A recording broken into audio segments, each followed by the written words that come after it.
ونبينا عليه الصلاة والسلام وكيلها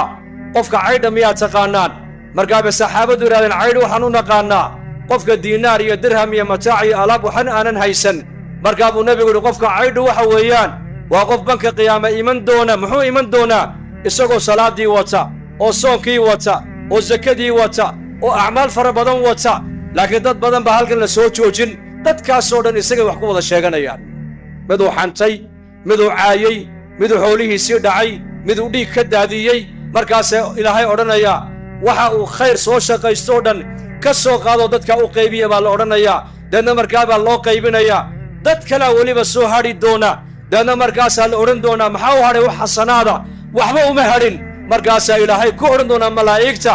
waxay dadkaasi dambi soo shaqaysteen ka soo qaado isaga madaxa u saaro naarta ku tuura la odhan doona markaas عيد وانكاس النبي يقول عملك وكسو تبعي دد كلا آيات جنة كو قلي دنبقي دد كلا اي سو كسبدينا إساقا انتو مدح الله ساري والنار تلقو طريب رسولكو